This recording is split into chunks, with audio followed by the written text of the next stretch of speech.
You're always getting in the way. Just stay still." Those were the words that shattered 48 years of unconditional love into a million irreparable pieces. My own daughter said that to me. My Hannah, who I raised on coupons and prayers, who I sacrificed everything for. Today, I'm going to tell you something I never thought I'd share. And if you, for even a second, feel like this sounds familiar, just please leave a like and subscribe. It'll help me keep sharing these stories that matter. My name is Elaine Patricia Morrison, and at 76 years old, I thought I knew what family meant. I was wrong. The morning light filtered through the grimy window of what my daughter called my temporary accommodation, a converted garage studio behind her pristine Chicago suburban home. The smell of mold and old drywall had become as familiar as my own reflection, though I barely recognized the woman staring back at me in the cracked mirror anymore. I smoothed my faded floral housecoat, the same one I'd worn for 15 years, and ran arthritic fingers through silver hair that hadn't seen a proper salon in months. My wedding ring, a simple gold band that had witnessed nearly 5 decades of marriage, caught the weak sunlight streaming through a window that hadn't been cleaned since I'd moved in 8 months ago.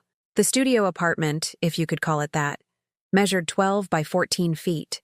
A saggy twin mattress dominated one corner, its springs groaning with every movement I made during restless nights spent listening to the sounds of my daughter's family living their lives without me. A small kitchenette with a mini fridge that hummed constantly and a hot plate that worked sporadically occupied another corner.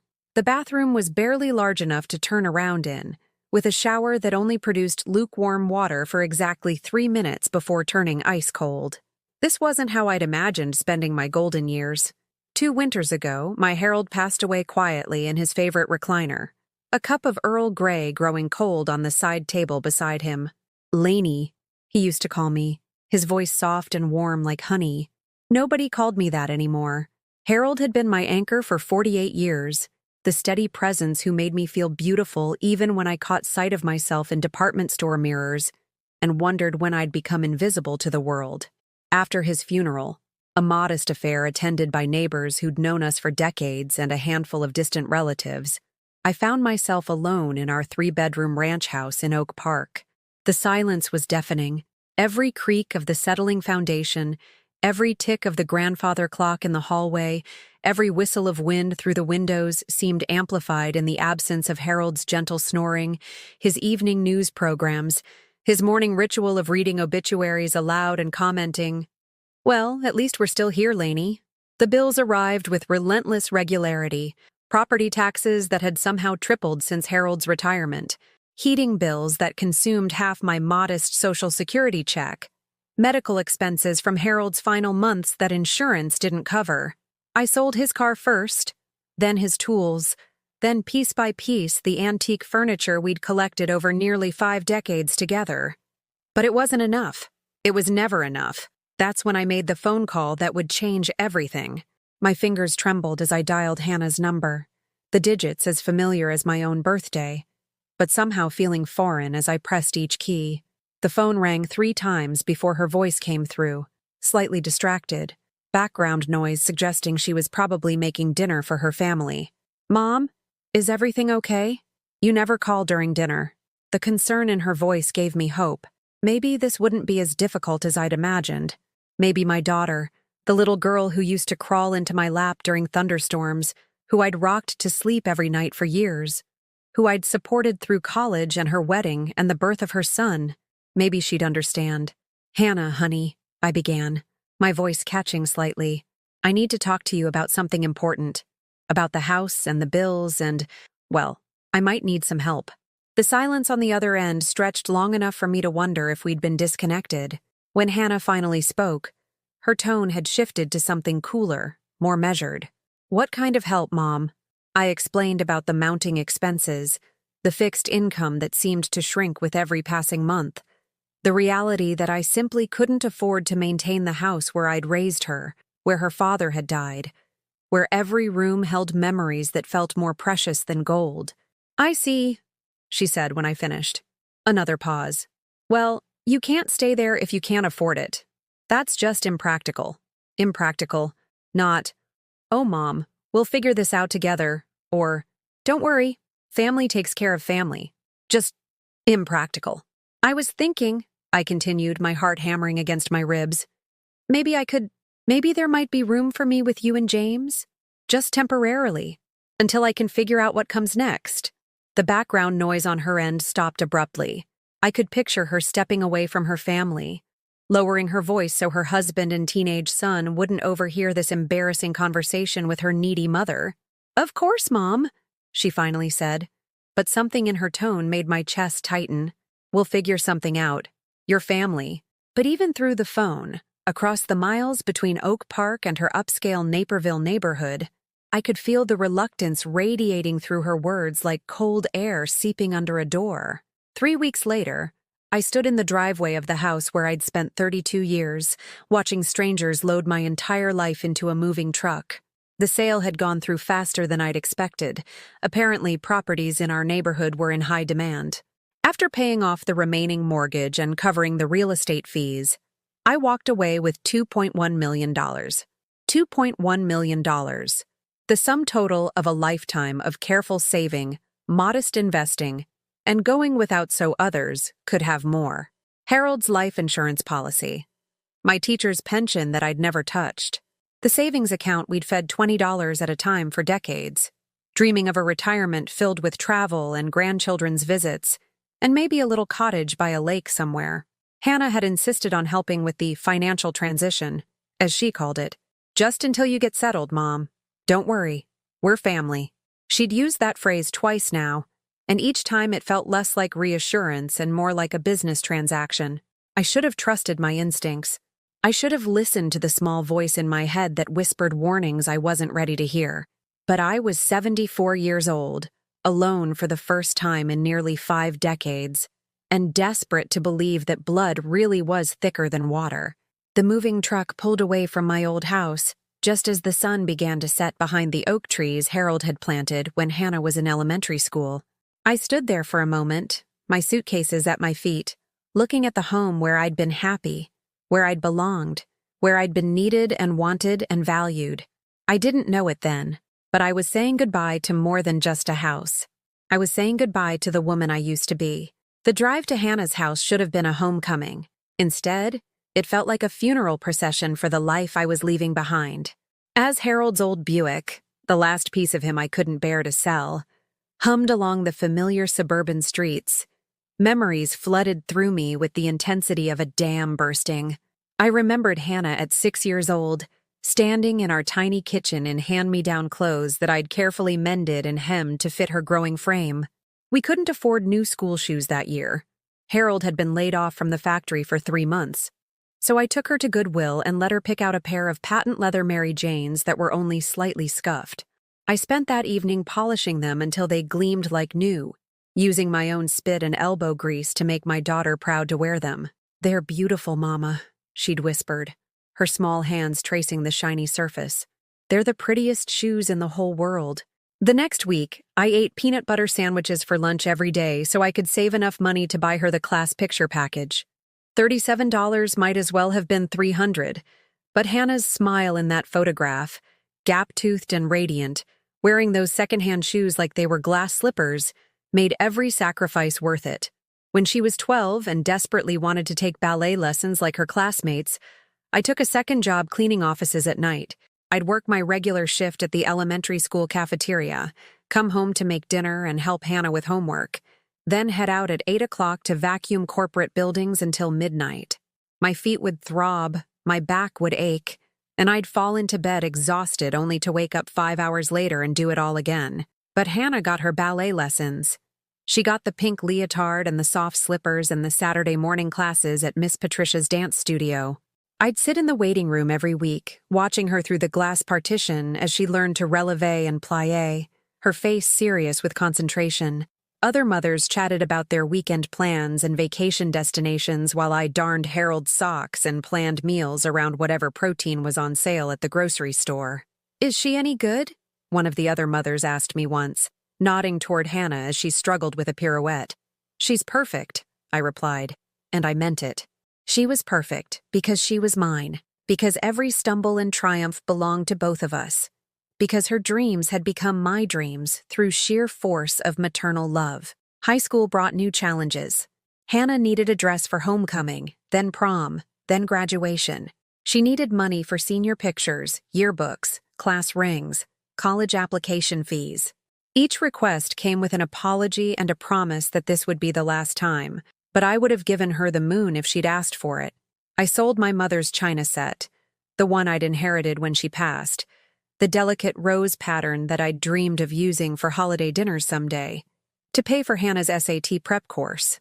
I told her I'd accidentally broken some pieces and decided to donate the rest rather than keep an incomplete set. The lie came easier than admitting I'd traded family heirlooms for her future. College was 4 years of financial gymnastics that would have impressed a circus performer. I took out a second mortgage on the house. I picked up extra shifts whenever possible. I shopped at discount grocery stores and clipped coupons with religious devotion. I wore the same winter coat for 8 years because buying a new one would have meant Hannah couldn't afford textbooks. When she called home crying during her freshman year, homesick and overwhelmed, I wanted nothing more than to drive the 4 hours to her campus and bring her home where I could take care of her. Instead, I stayed on the phone for 3 hours, listening to her fears and dreams and adolescent heartbreak, offering encouragement and wisdom and unconditional love through a long-distance connection that cost more than our monthly electric bill. "I don't know if I can do this, Mom," she sobbed into the phone. "Maybe I'm not smart enough. Maybe I should just come home. You're the smartest, strongest, most capable person I know," I told her, meaning every word. "And if you need to come home, you can. But if you want to stay, I'll help you figure out how. We're a team, baby girl. We always have been." She stayed. She graduated with honors. She got a good job at a marketing firm in Chicago. She married James, a man who wore expensive suits and talked about maximizing earning potential, and looked at Harold and me like we were quaint relics from a simpler time. I liked James well enough at first, though something about his firm handshake and practiced smile reminded me of the salesman who used to come to our door selling vacuum cleaners and encyclopedias we couldn't afford. He was polite but distant, the kind of man who called me Mrs. Morrison, even after he'd married my daughter and become my son-in-law. The wedding cost more than Harold and I had spent on our first car, our honeymoon, and the down payment on our house combined. James's family covered most of the expenses. They had money from some family business I never quite understood, but Hannah wanted me to contribute something meaningful. "It's important to Dad and me that both families are represented," she explained over coffee at a restaurant where the cheapest salad cost more than I usually spent on groceries for a week. "Maybe you could cover the flowers? Or the photographer?" I nodded and smiled and promised I'd figure something out, then went home and took out a personal loan against Harold's life insurance policy. $6,000 for wedding flowers that would wilt within a week, but Hannah's happiness was worth any amount of debt. At the reception, I watched my daughter dance with her new husband, her face glowing with joy and possibilities. She looked so beautiful in her designer gown, so confident and accomplished and ready to take on the world. I felt proud and grateful and slightly out of place in my department store dress and shoes I'd bought specifically for the occasion, the first new shoes I'd purchased for myself in 3 years. "She turned out well," Harold said, appearing beside me with 2 glasses of champagne from the open bar. "You did good, Lainey." I leaned against his shoulder, breathing in the familiar scent of his aftershave, and watching our daughter begin her new life. "We did good," I corrected him. But even then, in that moment of celebration and completion, I noticed how James's family dominated the conversation at the head table.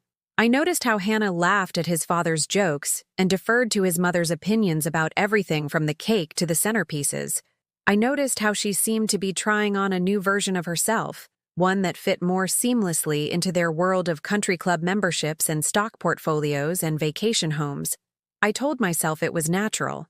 Marriage meant compromise, adaptation, growth. Every couple had to navigate the delicate balance between honoring their families of origin and building something new together.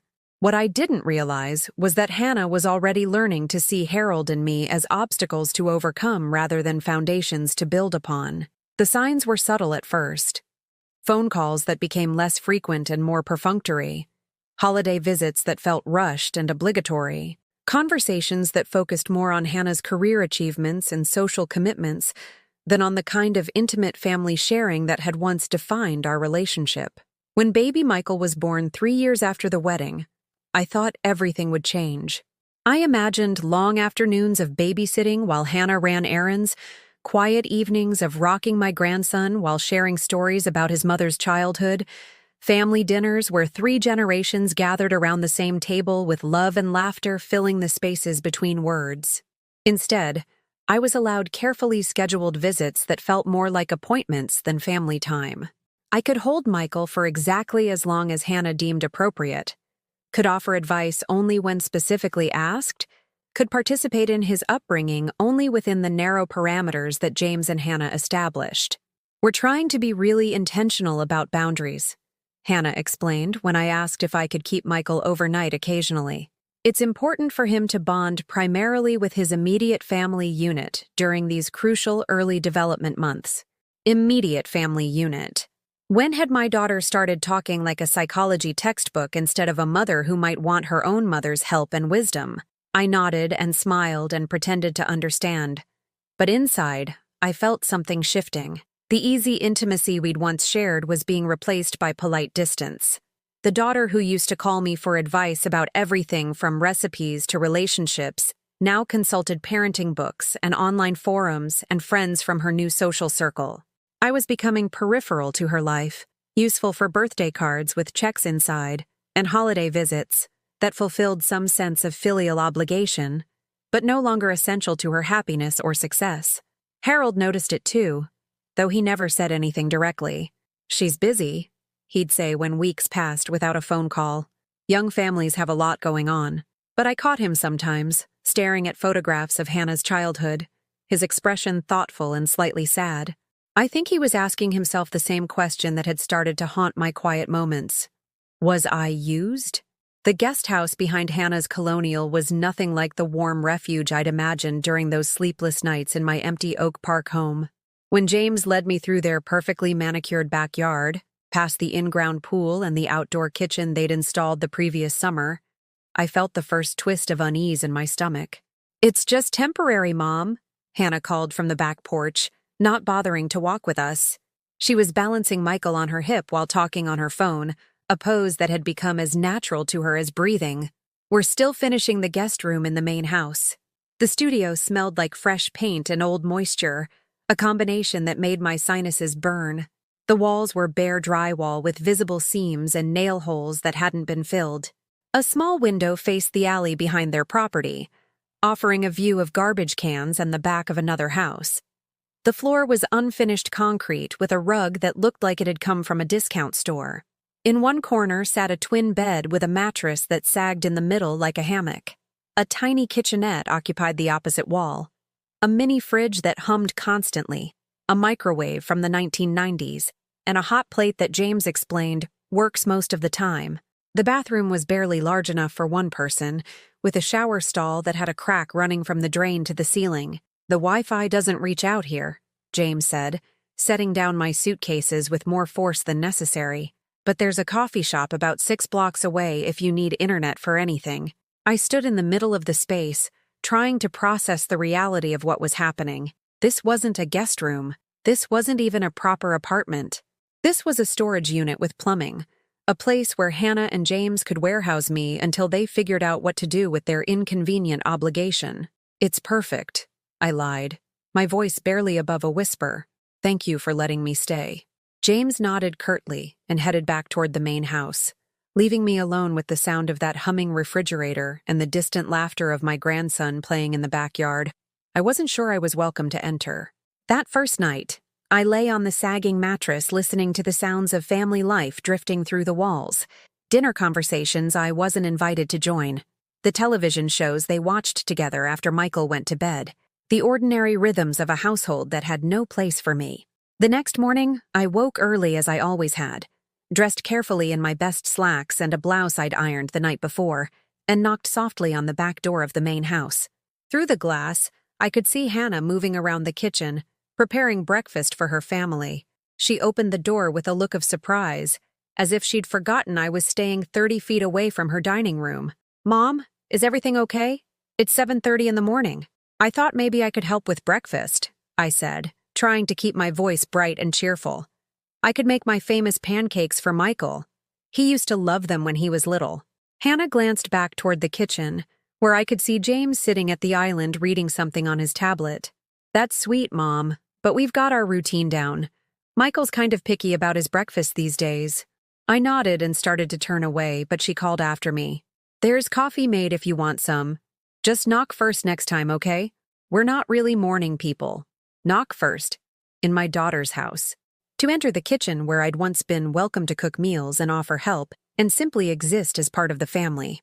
I poured myself a cup of coffee from their expensive machine, the kind that grinds beans and froths milk and probably cost more than my monthly Social Security check, and retreated to my studio with the bitter taste of rejection burning my throat. The days began to blur together in a haze of careful politeness and calculated distance. I was allowed in the main house for specific purposes. To use the washing machine in the basement, but only on Tuesdays and Fridays. To join them for dinner, but only when specifically invited. To spend time with Michael, but only under Hannah's supervision and never for more than an hour at a time. The rules were never explicitly stated, but they were communicated through sighs and glances and the kind of subtle social cues that made it clear when I was overstaying my welcome, which it seemed was almost always. When I tried to contribute to household tasks, loading the dishwasher, folding laundry, weeding the garden, I was gently redirected with comments like, "That's not how we do it here," or, "You don't need to worry about that, Mom." When I offered to babysit Michael so Hannah and James could have a date night, I was told they preferred to use their regular sitter who understood Michael's routine. When I suggested cooking Sunday dinner for the family, using the recipes that had been passed down through 3 generations of Morrison women, Hannah explained that they were trying to eat more organic, local, artisanal foods, and my cooking might be too traditional for their current lifestyle. Traditional. As if the meals I'd prepared with love for 50 years were somehow outdated and inadequate for their sophisticated palates. I began to understand that I wasn't living with family. I was living in exile, tolerated but not welcomed, housed but not home. The worst part was how invisible I became. Hannah would have entire phone conversations in front of me, discussing plans and problems and decisions that affected the household, as if I were a piece of furniture incapable of understanding or contributing to family life. I'd sit at their kitchen island, sipping coffee from a mug that felt foreign in my hands, listening to my daughter coordinate carpools and dinner parties and vacation plans, all while looking right through me as if I weren't there. "James, don't forget we have the Hendersons barbecue next Saturday," she'd say, scrolling through her phone calendar. "And Michael has soccer practice at 10. Oh, and I made that appointment with the financial advisor for Tuesday afternoon." Financial advisor. My stomach lurched. We'd been talking about setting up power of attorney, consolidating my accounts to make things easier to manage. Hannah had been so helpful, so concerned about my ability to handle complex financial decisions at my age. "It's just to protect you, Mom," she'd explained when she first brought up the topic. "With your memory starting to slip a little and being alone now, it's really the responsible thing to do." My memory wasn't slipping. I was 74, not 94. I could still balance a checkbook, pay bills, manage investments. But Hannah spoke to me like I was already sliding into senility, like my age automatically disqualified me from making decisions about my own life. I'd signed the papers the previous week, trusting my daughter's reassurance that this was all standard procedure for elderly parents. "It's just for emergencies," she'd promised. "You'll still control everything day to day." But now, listening to her schedule an appointment I hadn't been told about, I felt the first cold fingers of real fear creeping up my spine. 2 weeks later, my suspicions were confirmed in the most devastating way possible. I'd been having trouble sleeping. The mattress in the studio was impossibly uncomfortable, and the anxiety of my situation kept my mind racing through the dark hours. Around 2 in the morning, I gave up on rest and decided to make myself a cup of tea in the small kitchenette. As I waited for the water to boil, I heard voices coming from the main house. The window of the studio faced the back of their home, and their bedroom window was directly across the small yard. On warm nights, they often left it open for the breeze. I shouldn't have listened. Part of me knew that eavesdropping would only bring pain, but I was desperate for any scrap of connection to the family that had once been my whole world. Hannah's voice drifted across the darkness, clear and casual, as if she were discussing the weather or weekend plans. "She's old, James. She won't last long. Just a few more months of this and we'll have it all." My hands froze on the teacup I'd been holding. The ceramic felt slippery against my suddenly sweaty palms. James's voice was quieter, but the night air carried his words with devastating clarity. "We'll put her in assisted living. Say it's for her own good, that she needs more care than we can provide. Then the money's ours to manage properly." "Exactly," Hannah agreed, and I could hear the satisfaction in her voice. "She's already signed the power of attorney. The house money is just sitting there doing nothing. We could invest it properly, use it to expand the business, maybe get that lake house we've been talking about." The teacup slipped from my numb fingers and shattered on the concrete floor, the sound echoing in the small space like a gunshot. I stood there surrounded by broken ceramic and spilled tea, my heart hammering against my ribs so hard I thought it might burst. They weren't talking about caring for me. They were talking about disposing of me. I wasn't a mother who needed help. I was a bank account with an inconvenient heartbeat attached. I sank onto the edge of the bed, my legs too shaky to support me anymore. Through the broken window of my trust, I could see the truth with horrible clarity. The delays in finishing the guest room, the isolation in the studio, the rushed power of attorney, the financial advisor appointment I hadn't been told about. Hannah hadn't rescued me from financial hardship. She'd trapped me in it. All those years of sacrifice, all those nights of working 2 jobs and eating peanut butter sandwiches and selling family heirlooms to pay for her dreams, none of it had mattered. I'd raised a daughter who saw me as nothing more than an asset to be managed and eventually liquidated. I sat in that damp, cold studio until dawn, staring at the broken teacup on the floor, understanding finally that some things, once shattered, could never be put back together. Was I used? The question that had haunted me for months now had its answer. Yes, I had been used completely, systematically, and without a trace of conscience by the person I loved most in the world. But as the sun rose over the suburban neighborhood where I'd thought I'd found sanctuary, I made a decision that would change everything. I wasn't going to stay broken. The morning after I'd overheard their conversation, I sat at the small table in my studio, staring at a cup of coffee that had long since grown cold. My hands were still trembling. They'd been shaking since 2 a.m. when Hannah's words had shattered my world like a brick through glass. "She won't last long. Just a few more months." I'd barely slept, my mind racing through memories with new and horrible clarity. Every gentle suggestion about my failing memory, every concerned comment about my ability to handle complex decisions, every helpful offer to simplify my finances. It had all been calculated, strategic, a carefully orchestrated campaign to paint me as an incompetent old woman who needed to be managed rather than respected. A soft knock at the studio door made me jump, spilling cold coffee across the scratched table surface. Through the window, I could see Hannah approaching with that familiar smile, the one that used to make me feel loved, but now made my stomach turn with recognition of its manipulation. "Mom?" Hannah called, her voice carrying that artificially bright tone she used when she wanted something. "Can we come in for a minute?" I opened the door, and she swept in carrying a folder of documents and wearing the expression of someone about to deliver wonderful news. Behind her, James lingered in the doorway, his presence filling the small space with an uncomfortable tension. "We wanted to talk to you about something exciting," Hannah began, settling into the studio's only chair, while James remained standing, his arms crossed. "We've been working with our financial advisor, and we think we've found some amazing investment opportunities for your money." Here it comes, I thought. The next phase of their plan. "The thing is, Mom," James interjected, his voice carrying the condescending tone of someone explaining basic concepts to a child, "your money is just sitting there doing nothing. In today's economy, that's basically losing money to inflation." Hannah nodded enthusiastically, opening the folder to reveal documents covered in charts and percentages I couldn't quite read from where I sat. "We could potentially double your nest egg in just a few years, maybe even triple it. Wouldn't that be wonderful?" I stared at them both. These people who looked like my family but felt like strangers trying to sell me something I didn't want. I'm comfortable with my current arrangements, I said quietly. James laughed, a sharp, dismissive sound that made me flinch. Comfortable?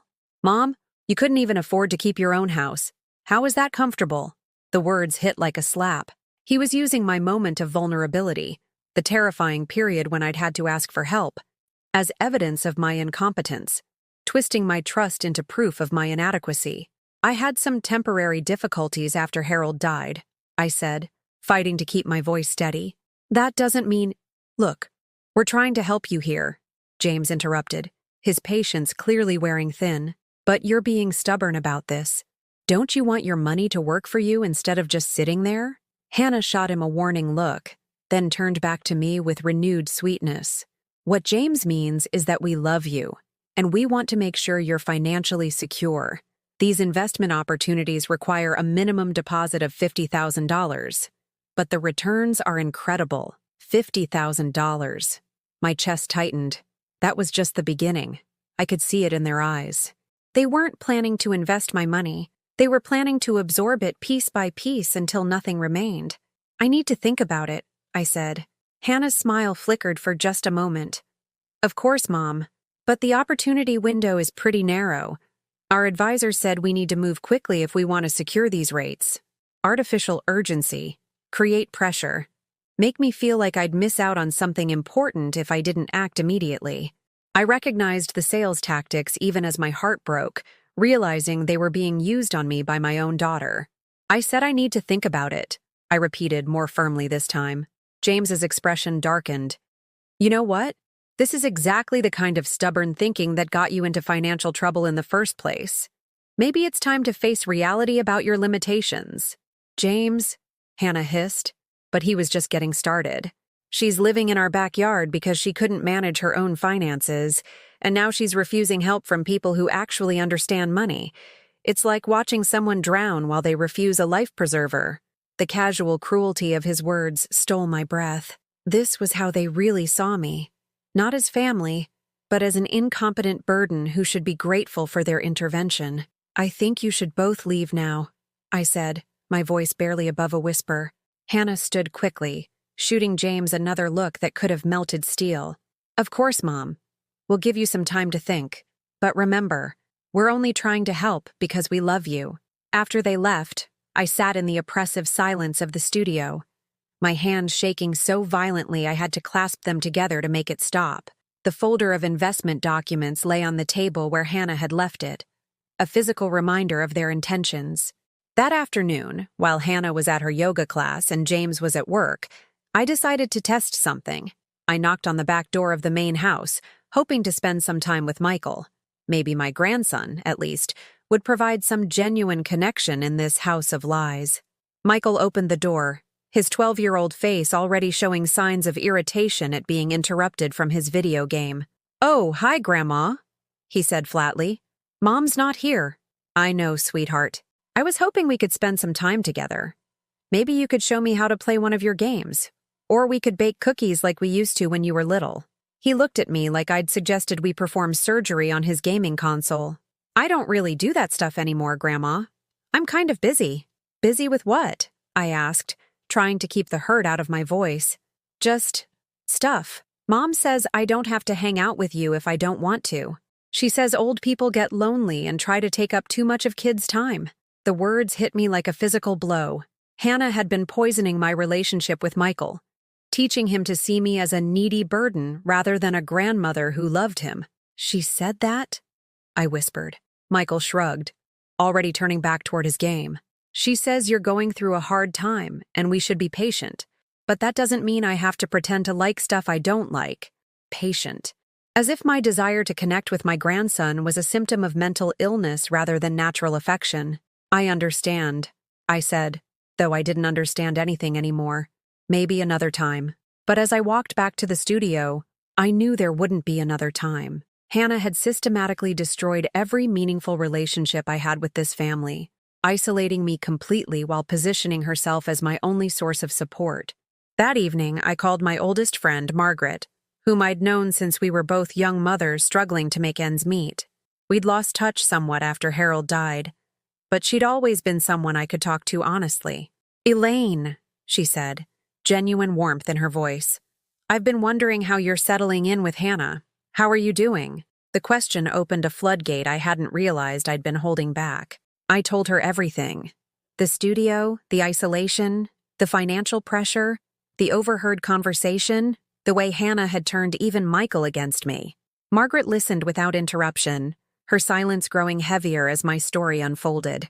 "Oh, honey," she finally said, her voice heavy with sadness and recognition. "This sounds like what happened to my sister Dorothy. Her son did the same thing, convinced her to sign over financial control, then slowly squeezed her out of every decision until she had no choice but to go wherever he wanted to put her." "What happened to Dorothy?" I asked, though I was afraid to hear the answer. "She's in a state facility now. Medicaid pays for it because her son invested all her money in his business ventures. She gets to see her grandchildren maybe once a year, and only when it's convenient for him." I felt sick. This was my future, forgotten, warehoused, reduced to a cautionary tale about trusting the wrong people. "But Dorothy fought back," Margaret continued. "It took her 2 years, but she got some of her independence back. It's possible, Elaine. You just have to be willing to do what's necessary." After we hung up, I sat in the growing darkness of the studio, listening to the sounds of family life in the main house. Sounds that no longer included me except when my presence served their purposes. Hannah and James thought they had me trapped. They thought my love for them, my fear of being alone, my advancing age, and my financial dependence made me powerless to resist their plans. They were about to discover how wrong they were. Some people mistake kindness for weakness. Some people confuse patience with passivity. Some people assume that because someone has been generous and trusting, they'll continue to be generous and trusting even when that generosity is being systematically exploited. Hannah and James had forgotten that I'd raised myself out of poverty, had worked multiple jobs to support my family, had survived the death of my life partner and the loss of my home. They'd forgotten that strength doesn't always announce itself with noise and drama. Sometimes, the strongest people are the ones who've been quiet for so long that everyone forgets they know how to roar. I was about to remind them. The next morning, I woke before dawn with a clarity I hadn't felt in months. The fog of confusion and self-doubt that had clouded my thinking since Harold's death seemed to have lifted overnight, replaced by a sharp, cold understanding of exactly what I needed to do. I dressed carefully in my best navy suit, the one I'd worn to Harold's funeral, and applied makeup with the precision of someone preparing for battle. In the small mirror above the studio's makeshift dresser, I looked at myself, really looked. For the first time in months, I saw a woman who had been beaten down but not broken, a woman who had forgotten her own strength but was beginning to remember it, a woman who had raised a child, buried a husband, survived decades of financial struggle, and built a life worth living, until she let other people convince her it wasn't. The bank opened at 9 o'clock. I was waiting in the parking lot at 8:30. When the doors unlocked, I walked directly to the customer service desk and asked to speak with the branch manager. The young man behind the counter looked at me with the polite but slightly dismissive expression that service workers reserve for elderly customers who might be confused about simple procedures. "Is there something I can help you with today?" he asked, his tone suggesting he expected me to be lost or asking about a forgotten password. "I need to review all account access permissions and make some immediate changes," I said, my voice steady and clear. "I believe there may have been some unauthorized changes to my accounts." His expression shifted slightly. "Let me get the manager for you, Mrs. Morrison." Elaine Morrison. 20 minutes later, I was sitting across from Maria Santos, a woman in her 40s who had the efficient, no-nonsense demeanor of someone who'd seen every kind of financial drama and knew how to handle each one. "Mrs. Morrison," she said, reviewing the papers I'd spread across her desk. "I can see that your daughter, Hannah Morrison Chen, was added as a joint account holder on 3 of your accounts last month, and that she has power of attorney for financial decisions. Is that correct?" "The power of attorney is correct," I said. "But I never authorized joint account holder status. I was told the paperwork was just for emergency access." Maria's expression grew more serious. "I see. And you'd like to make changes to these arrangements?" I want Hannah removed from all accounts immediately. I want all power of attorney privileges revoked, and I want to know exactly what transactions have been made since she gained access. What I learned in the next hour made my blood run cold. In the 6 weeks since Hannah had gained access to my accounts, she had moved $127,000 into investments I'd never heard of. She'd opened a line of credit in my name for $50,000, which had been immediately transferred to an account I didn't recognize. She'd scheduled automatic monthly transfers of $8,000 to something called Morrison Family Trust, which, Maria explained, was an account that only Hannah and James could access. "This is theft," I said, the words coming out as barely more than a whisper. "It's legally complicated," Maria replied carefully, "because you did sign power of attorney documents, and because your daughter is listed as acting in your financial interest. These transactions aren't automatically classified as unauthorized. However, if you're alleging that you were misled about the scope of the authorization, I said firmly. I was told this was just for emergencies. I never agreed to any of these investments or transfers." Maria nodded. "Then we can absolutely reverse the power of attorney and restore your account controls immediately. However, recovering funds that have already been moved may require legal action." An hour and a half later, I walked out of the bank with complete control over my remaining finances restored. I'd also scheduled a meeting with the bank's recommended attorney for the following week. Most importantly, I'd learned that I still had approximately $1.8 million in assets that Hannah hadn't yet managed to access or transfer. For the first time since Harold's death, I felt like I had options. My next stop was the public library, where I spent 3 hours researching elder financial abuse, power of attorney laws, and legal remedies for family theft. What I learned was both encouraging and terrifying. Encouraging because what Hannah and James had done was clearly illegal, terrifying because it was also incredibly common and often difficult to prosecute. But I also learned that I wasn't powerless, that there were steps I could take to protect myself and potentially recover what had been stolen. When I returned to the studio that afternoon, Hannah's car was in the driveway. Through the kitchen window of the main house, I could see her moving around, probably preparing dinner for her family. The same domestic routine that had once seemed so normal and comforting now felt like a performance designed to maintain the illusion of a loving daughter caring for her aging mother. I knocked on the back door, my heart hammering but my resolve steady. Hannah opened the door with her usual forced smile, but I could see something wary in her eyes, as if she sensed that something had shifted. "Hi, Mom. How was your day?" "Informative," I replied. "We need to talk." Something in my tone made her smile falter. "Is everything okay? Can I come in?" She stepped aside reluctantly, and I walked into the kitchen where I'd been tolerated as a guest for months. Today, I felt different in this space. Not like an intruder or a burden, but like someone with business to conduct.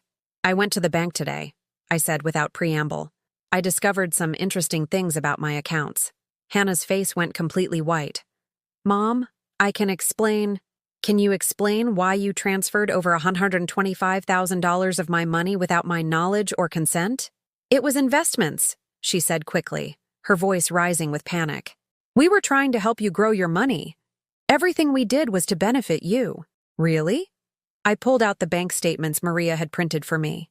"Can you explain this Morrison Family Trust that receives $8,000 a month from my accounts? The trust that only you and James can access?" Hannah's mouth opened and closed several times without any sound coming out.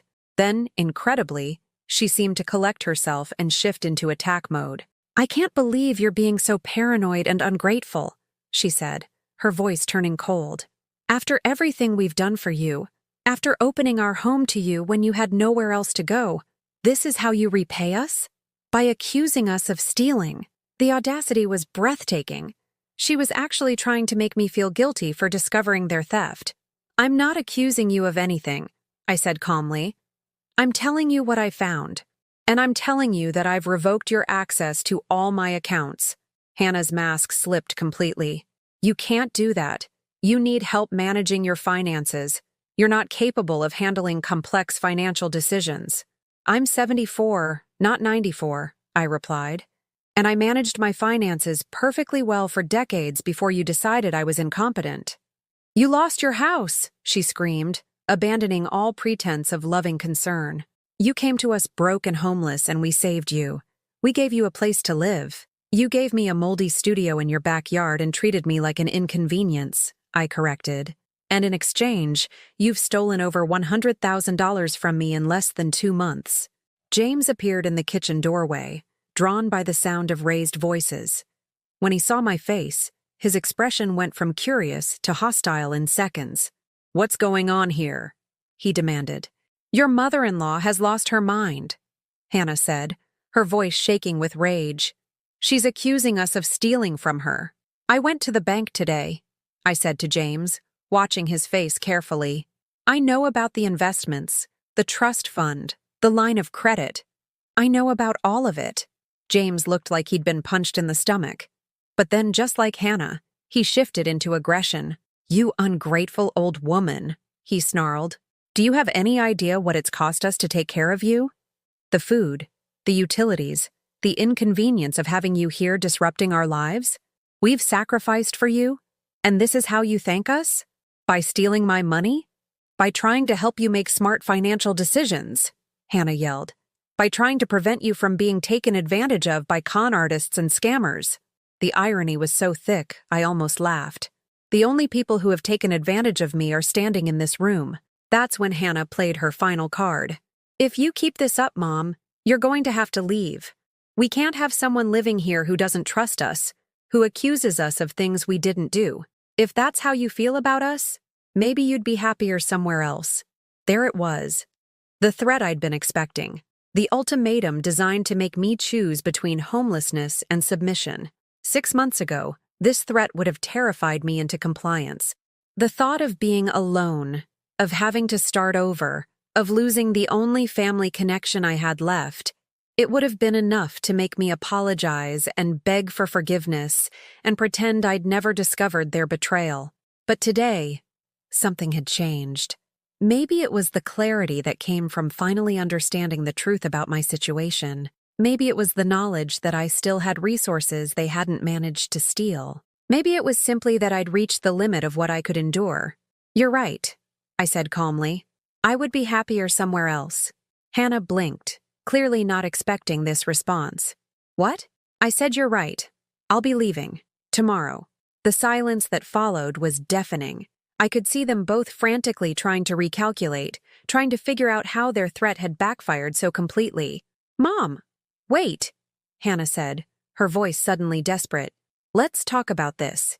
Maybe we can work something out." "There's nothing to work out," I replied. "I know who you are now. I know what you think of me. And I know what you've done to me." I started toward the door, then turned back one more time. "I'll have a lawyer contact you about returning the money you stole.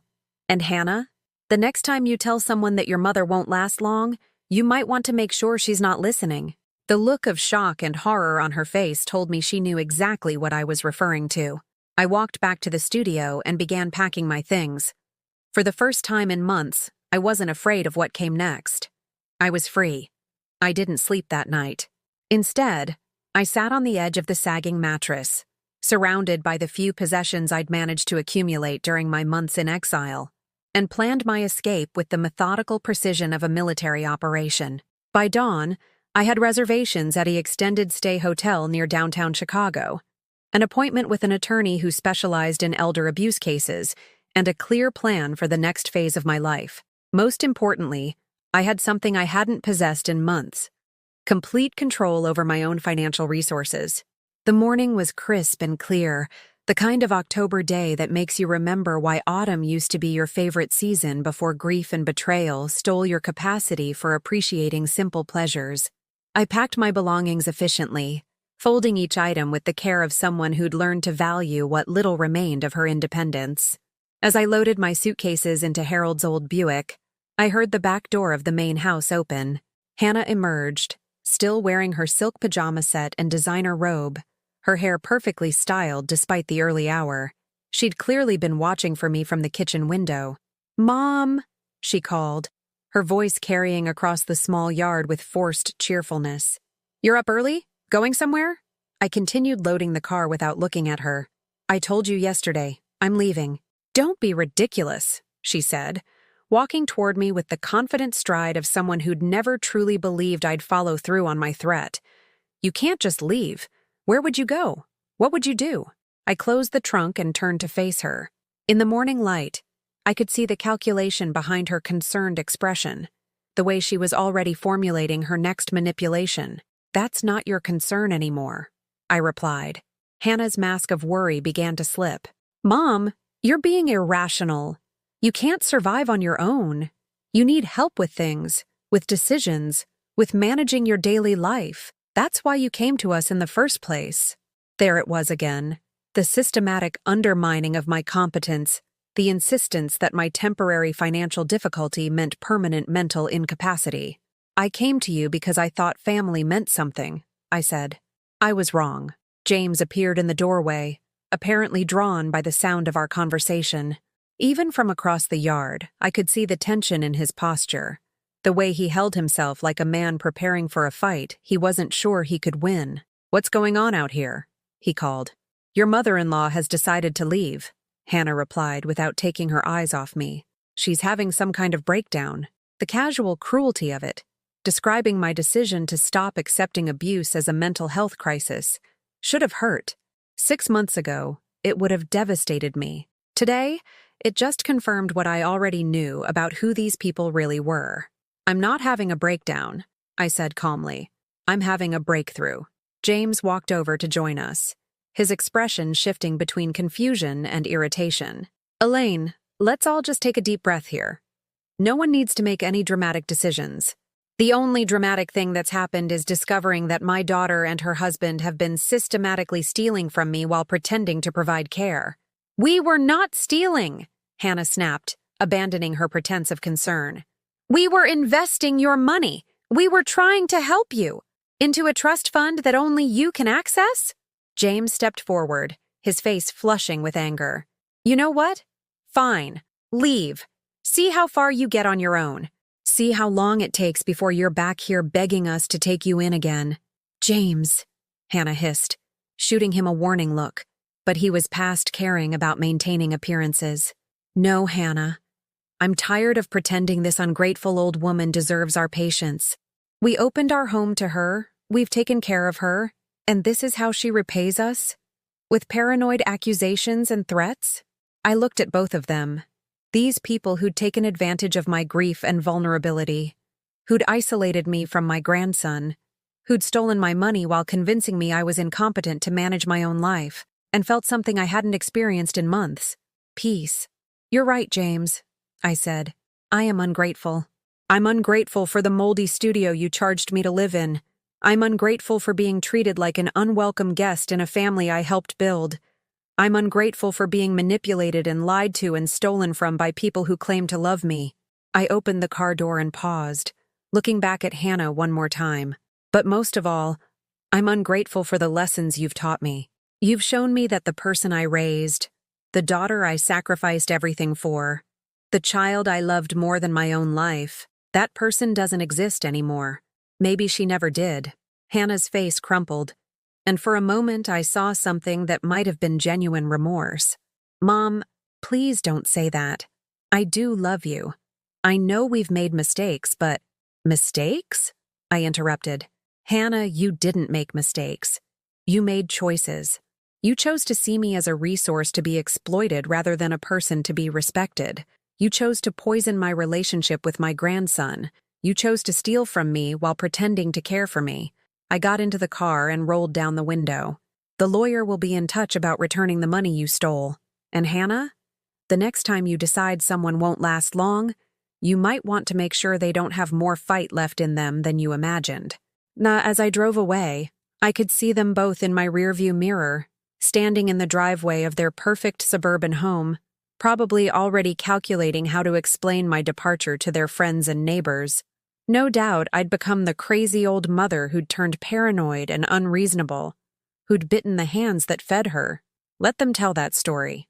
I knew the truth. The extended stay hotel was a revelation. My suite was small but clean, with a kitchenette that worked properly and a bathroom that provided unlimited hot water.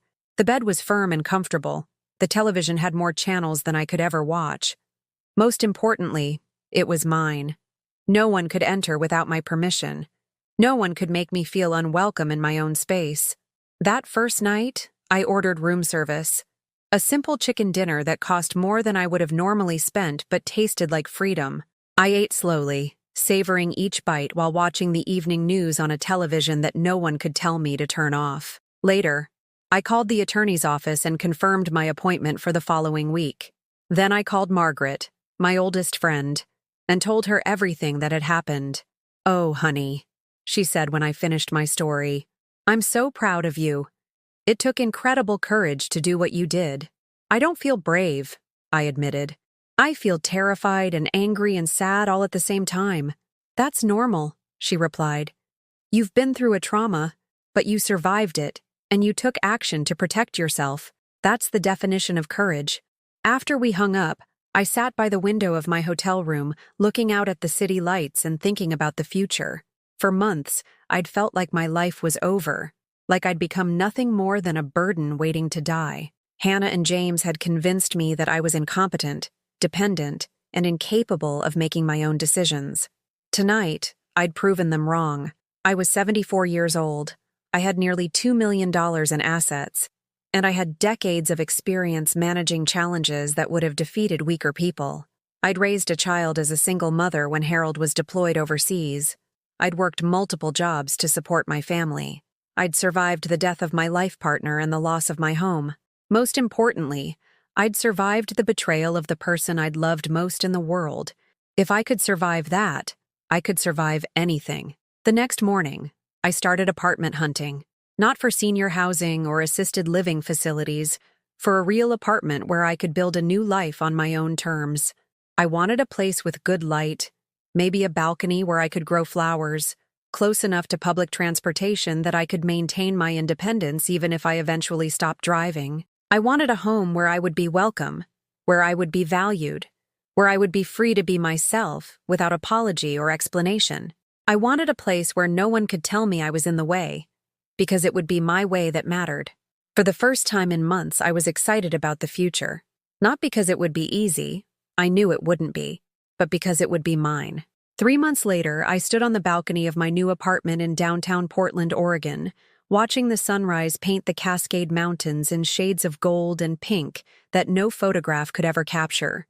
The coffee in my hands was exactly the right temperature, brewed in my own kitchen with beans I'd chosen myself, in a mug that belonged to me and no one else. The apartment was everything I'd dreamed of during those dark months in Hannah's backyard studio. One bedroom with a walk-in closet that actually fit my clothes. A living room with floor-to-ceiling windows that flooded the space with natural light. A kitchen with granite countertops and appliances that worked perfectly. Most importantly, it was a place where I was the only person who decided who was welcome and when. I'd chosen Portland deliberately, drawn by its reputation for embracing people who wanted to reinvent themselves regardless of age. The city had a vibrancy that made me feel energized rather than invisible, with coffee shops where baristas actually smiled at elderly customers and bookstores where I could spend hours browsing without anyone assuming I was confused or lost. The move had been surprisingly easy once I'd committed to it. I'd sold Harold's old Buick and bought a reliable Toyota Camry with good safety ratings and excellent fuel economy. I'd researched neighborhoods online, scheduled apartment viewings via video call, and handled all the logistics myself with the competence of someone who'd managed a household for decades. The day I signed the lease, writing out the first month's rent and security deposit without hesitation, I felt a surge of pride that caught me off guard. When had I started believing that I was incapable of making major decisions? When had I accepted Hannah's narrative that my age automatically disqualified me from living independently? My new life had rhythms that belonged entirely to me. I woke up when my body was ready, not when someone else's schedule demanded it.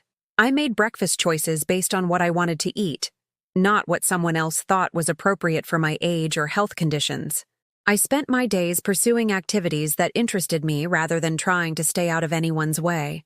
I'd joined a senior hiking group that met twice a week to explore the trails around Mount Hood. The first time I showed up, wearing new hiking boots and carrying a backpack I'd researched for weeks, The group leader looked surprised.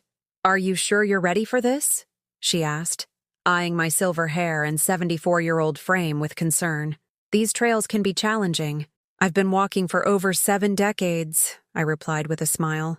"I think I can handle it." 4 miles later, as I reached the summit with energy to spare while some of the younger hikers were struggling to catch their breath, she approached me with a sheepish grin. "I owe you an apology," she said. "I made assumptions based on your age." "People do that," I replied. "I used to let them. I don't anymore." The hiking group became my first real social circle in Portland. We were all women over 60 who'd decided that retirement didn't mean retirement from living. There was Grace, a former corporate executive who'd started a nonprofit for homeless veterans. Margaret, a retired teacher who was writing a novel about her experiences growing up in the segregated South. Linda, whose husband had died the same year as Harold, and who understood the particular loneliness of rebuilding your identity after decades of being half of a couple. These women didn't see me as someone who needed to be managed or protected. They saw me as an equal, a friend, a person whose opinions and experiences had value. When I told them about Hannah and James, they responded with outrage on my behalf, rather than suggestions for how I might have handled things differently. "Your daughter should be ashamed of herself," Grace said bluntly. "What kind of person steals from their own mother? The kind who sees family as a business opportunity rather than a relationship," Linda added. "You're better off without them." The validation meant more than I could have imagined. For months, I'd been questioning my own perception of what had happened, wondering if I'd been too sensitive or unrealistic in my expectations. These women confirmed what I'd known in my heart. I'd been betrayed by people who should have protected me, and my anger was completely justified. I'd also started taking watercolor classes at the community college, something I'd always wanted to try but had never made time for during my years of putting everyone else's needs first. The instructor, a woman in her 40s with paint-stained fingers and an infectious enthusiasm for art, treated her elderly students with the same respect she showed the younger ones. "Art doesn't have an expiration date," she said during my first class. "Some of our most celebrated artists did their best work in their 70s and 80s. My paintings weren't masterpieces, but they were mine. I painted the mountain views from my balcony, the flowers in the community garden I'd joined, the faces of the women in my hiking group. Each brushstroke felt like a small act of rebellion against everyone who'd ever told me I was too old to start something new." The legal case against Hannah and James was progressing slowly but successfully. My attorney had recovered most of the stolen funds, plus interest and penalties. More importantly, she'd helped me understand that what had happened wasn't my fault. "Elder financial abuse is incredibly common," she explained during one of our meetings. "Adult children often feel entitled to their parents' money, especially if they're struggling financially themselves. They rationalize it as early inheritance or payment for caregiving services." "But I wasn't even receiving real care," I pointed out. "Exactly. That's what makes this case so clear-cut. They isolated you, manipulated you, and stole from you while providing minimal actual support. The court will see this for what it was: exploitation of a vulnerable person." I'd also started volunteering at a local organization that helped elderly people navigate financial and legal issues. My own experience had taught me how easy it was to be taken advantage of when you were grieving, lonely, and uncertain about your capabilities. "The most important thing," I told the women who came to our workshops, "is to trust your instincts. If something feels wrong, it probably is. Don't let anyone convince you that age automatically disqualifies you from making your own decisions." One afternoon, as I was leaving the community center after a volunteer shift, my phone rang. Hannah's name appeared on the screen, the first time she'd tried to contact me since I'd left her house 4 months earlier. I stared at the phone for a long moment, my finger hovering over the answer button. Part of me was curious about what she might say, whether she'd finally decided to apologize or if this was another attempt at manipulation. Instead, I declined the call and deleted her voicemail without listening to it. Some bridges, once burned, aren't worth rebuilding. Some relationships, once poisoned by betrayal, can't be healed by apologies or explanations. I'd learned that I could love the memory of the daughter I'd raised while refusing to tolerate abuse from the woman she'd become. That evening, I sat on my balcony with a glass of wine and a book I'd been meaning to read for years. The city sparkled below me, full of people living their own stories, making their own choices, pursuing their own dreams regardless of what others thought they should be doing. For the first time since Harold's death, I felt genuinely excited about the future, not because it would be easy or perfect, but because it would be entirely my own. I'd reclaimed not just my money and my independence, but something far more precious, my sense of self-worth. I was no longer someone who existed to serve other people's needs. I was no longer willing to buy love with money or accept crumbs of affection in exchange for financial support. I was Elaine Patricia Morrison, 74 years old, and I was just getting started.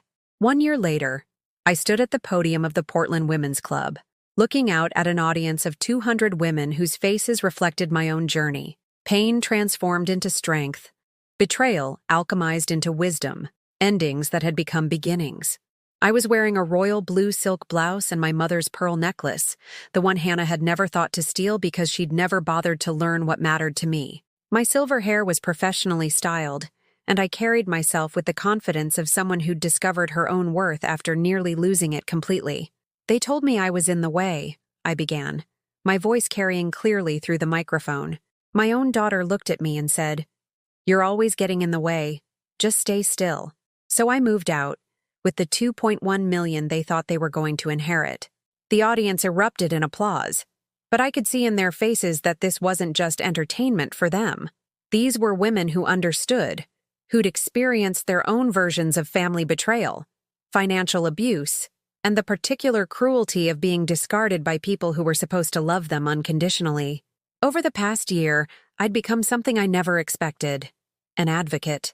It had started small, helping one woman at the community center navigate the legal system after her son had drained her retirement accounts.